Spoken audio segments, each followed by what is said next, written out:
Oh, frères et sœurs en Christ, bien-aimés, chers amis, auditeurs, auditrices, combien de vies sont facilement dévoyées simplement parce qu'elles ne sont pas assez déterminées. Nous demeurons dans des choses qui limitent, des choses qui peuvent être bonnes, qui peuvent avoir quelque chose de Dieu en elles, mais qui cependant sont des choses étriquées et ne conduisent pas vers tout le grand et vaste dessein de Dieu. La seule manière pour nous de marcher comme désire le Seigneur, non seulement dans ce que nous connaissons, mais concernant tout son dessein, c'est d'être déterminé, d'être des hommes qui usent de violence, des hommes qui disent par la grâce de Dieu, rien ni personne, même si la chose peut paraître bonne, ne va obstruer ma voie, je vais de l'avant avec Dieu. Ayez cette attitude avec le Seigneur. Et vous constaterez que Dieu sera avec vous sur cette voie. Ne vous reposez pas simplement sur votre connaissance, sur votre savoir. Pas un seul homme, pas même Paul, ne peut soupçonner tout ce qu'il doit encore connaître. Paul recevait constamment plus de lumière, et cela depuis qu'il avait été appelé. Il avait reçu quelque chose de précieux et de riche au début, mais plus tard, il lui a été montré des choses inexprimables.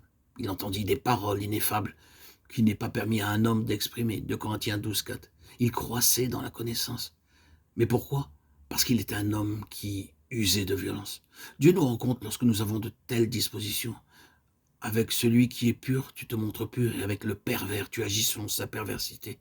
Psaume 18, 27. Dans son principe, cela signifie que Dieu agira envers vous comme vous aurez agi à son égard. Dans le royaume, il y a des choses très grandes que nous ne soupçonnons même pas. Nous devons y croire. Il y a pour nous tous, beaucoup de choses que nous devons connaître plus que pour n'importe qui d'autre sur cette terre, que même pour les chrétiens les plus avancés. Croissons dans la connaissance du dessein de Dieu. Paul savait cela. Dans sa lettre aux Philippiens, il le rend explicite, même à la fin de sa vie. Il doit encore le saisir, il réclame encore la connaissance, afin de connaître Christ. Philippiens 3,10. Lorsque je parle ici de connaissance, c'est de vivre Christ, qui est une connaissance, c'est pas simplement un savoir, une doctrine, un enseignement qui repose sur l'intellect. La connaissance de Christ, connaître Christ, vivre Christ. Ce n'est plus moi qui vis, c'est Christ qui vit en moi. Galates 5, 22, 20. Il y a encore beaucoup plus à connaître. Est-ce que vous croyez cela? Allez-vous permettre que votre vie soit circonscrite par simplement ce que vous connaissez ou par la mesure de ce que les autres gens ont pu connaître et désirent vous faire partager? Est-ce que vous allez vous reposer sur cette connaissance qui n'est pas féconde, qui n'est stérile si elle n'arrive pas à l'expérimentation, à la connaissance vivante de Christ? Elle ne mène à rien, ce n'est qu'une impasse, et que ce n'est qu'une connaissance supplémentaire qui ne fait qu'encombrer votre intellect. Votre esprit est surchargé de connaissances, emprisonné dans une cage dorée, et vous vous y complaisez. Quel échec, quelle déception. Il ne doit pas en être ainsi.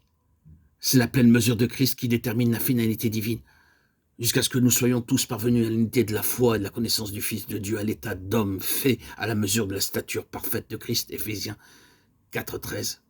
C'est cela, vivre Christ. C'est cela, être en Christ. Croyons-nous cela?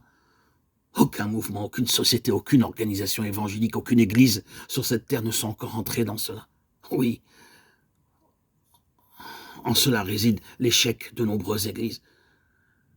Et pourtant, c'est l'objectif qui est en vue.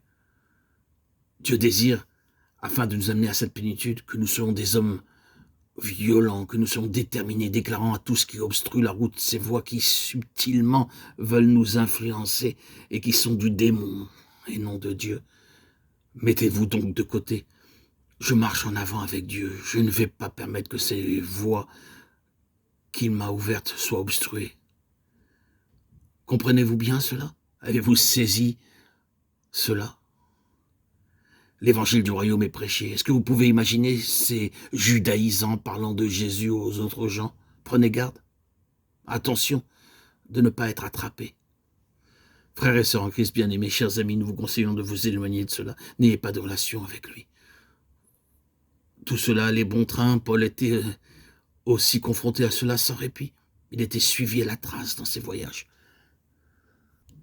par ces mêmes gens. Il les avait sur ses talons, disant « Prenez garde, il est dangereux, il est dangereux ».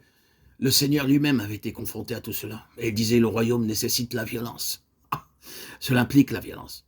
vous n'y entrerez pas, et vous ne croîtrez pas dans la plénitude, à moins que vous ne soyez de ceux qui usent de violence à l'égard de tout ce qui prend position contre le plein dessein de Dieu révélé en Christ. Vous ne connaîtrez même pas ce qu'est ce dessein, car Dieu ne pourra vous révéler l'étape suivante de son plan que s'il voit que vous êtes quelqu'un qui entre en usant de violence. Frères et sœurs en Christ, bien-aimés, chers amis, auditeurs, auditrices, êtes-vous comme cela? Si nous sommes passifs, tout sera perdu. Le comprenez-vous? Le comprenez-vous? Saisissez-vous cette vérité? Si nous sommes déterminés, tout sera alors possible. Mes chers amis, auditeurs, auditrices, que le Seigneur fasse de nous des hommes, des femmes de cette sorte. Autrement, nous serons comptés parmi ceux qui ont des yeux pour voir et qui ne voient pas, des oreilles pour entendre et qui n'entendent point. Ézéchiel 12, 2.